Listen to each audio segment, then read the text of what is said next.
the word God, E-L. L, lowercase, is also a line.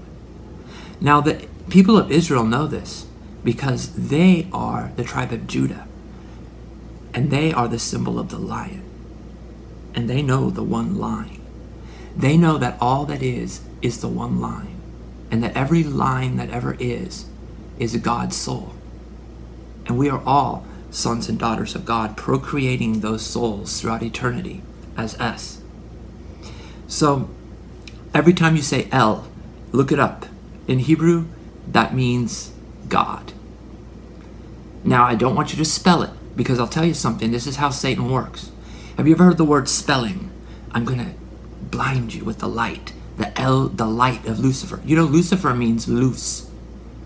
Loose in Spanish is light. I'm going to blind you with the light and make you think you are all separate. And that's what these bodies are going to do. Okay? And you are not going to see the one Father as all. Okay? And those who stand on earth and deny it don't see it.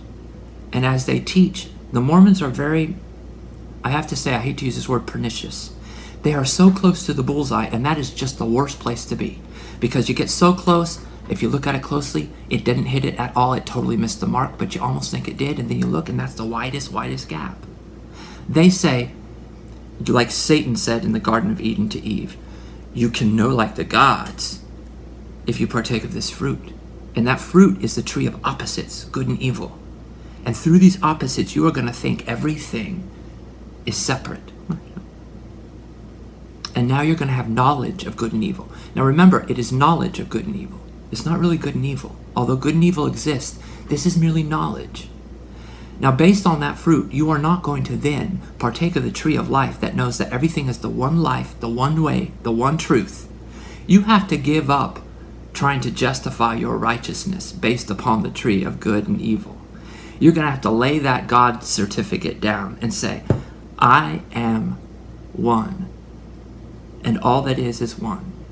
And we are all souls of God's, even the sons and daughters. And that is the story of the pre-existence. Okay, I'm going to finish reading, and some of it's going to be redundant. All of God's children already, and this is how come it's pernicious, because Mormons will say this: you are not yet a God. You are not yet a God. No, you can be a God, just like Lucifer said in the garden. Now, that is true, but that is not, because you are one with Jesus. You partake of the sacrament, and his body is yours, and that's a symbol of your unity. He said to his disciples in the great intercessory prayer, you will be one with me, and I am one with you, and I am one with the Father. You see, David said this in the Psalms, have I not told you that ye are gods? So now Mormons say, so close to the people on earth, you can be gods. Let's turn this into a test. Now, what is a test? Life is a test. Now, here's what Mormons say. Life is a test. We need to try life. Well, they already tried the one life on trial called Jesus Christ. And he said, I am the way, the truth, and the life. The one truth, that we are all one.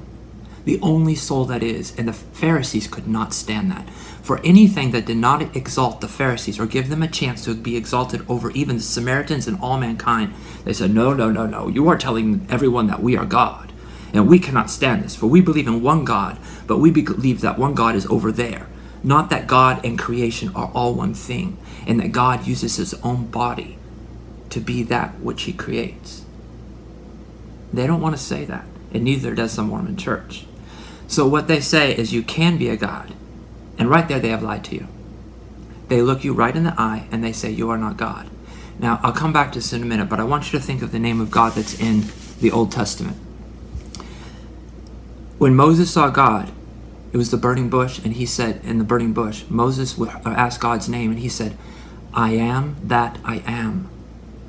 Now, Jeremy, you know, and my son Jeremy and all Mormons know, and every one of Heavenly Father's souls, sons, know, that I have some kind of a consciousness that knows I am. And so does God. And he says, I am that. And then he looks at another and says, I am that, as he points to you, that I am. I am that I am. And so you can look around and you see the truth of one life, one soul. And you look at the eyes of everyone and you know you are looking at God. And you say the name of God. You say, I am that I am. But they don't say it. And it is almost like they are not honoring the one intelligence that is all intelligences that have ever been organized. That one intelligence is soul. It is the Father. And he is organized into all his sons. And so that's why your book of Abraham says that he organized the intelligences. But intelligences all are of one soul intelligence. And that is the truth. And so when you look at the eyes of another, you say, I am that I am. And you're pointing to him. And God says one. I am one. You are one. You are one. 1.1. The top pinnacle of the celestial kingdom is only 11.1%. That is 1.1 forever. I am one line, you are one line, we are all one line, we are one El, we are one Elohim, we are one God. And that is what the fallen angels that follow the 1/3 path don't want you to know. They don't want you to know that because their plan says, let's break this up into thirds. Let's form an aristocracy.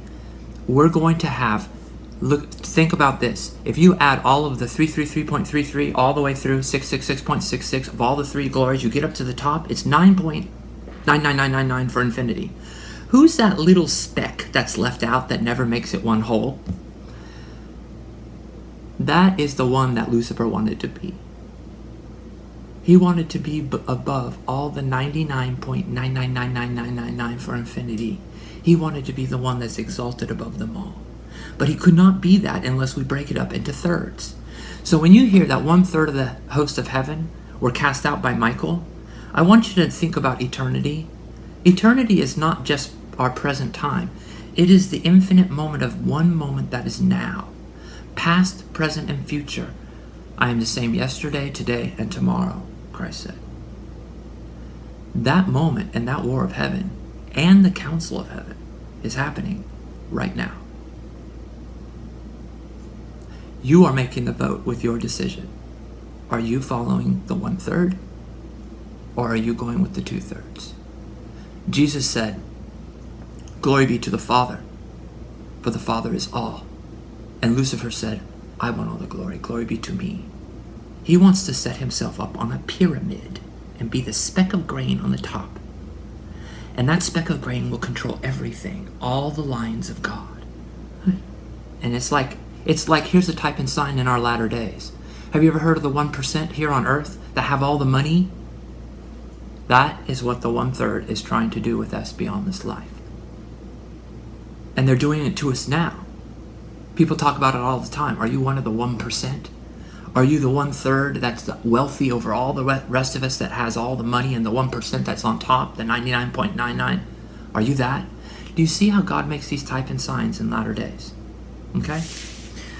That's not the Heavenly Father I stand for. I look at people and I say, you are God. And that's why I love you. And that's what I tried to tell my ex-in-laws. I gave them my writings. I told them this. That's not Mormon doctrine, and they wouldn't listen. Katie used to run around with me when I had Katie, and she would go, that tree is God. That one is God. She doesn't even remember that now since my in-laws have got their hands on the children. And this is the kind of stuff your father would have taught you.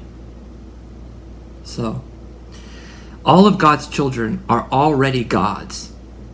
We are already gods. We're the same today, yesterday, tomorrow. Are we listening and following the tester?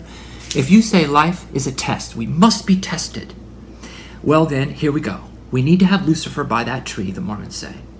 Now through that, we can partake of the fruit, fall. Adam fell that man might be, men are that they might have joy. But we couldn't have it this way without Adam doing this. We need to know good and evil. So, when you're done, could you ever be a god if you had not? Ask a Mormon. Could I have ever become a god in the future? Would I ever have a chance to be exalted and beyond this life in the celestial kingdom had I not partaken of that fruit? And they would say, no. So, what's going to happen?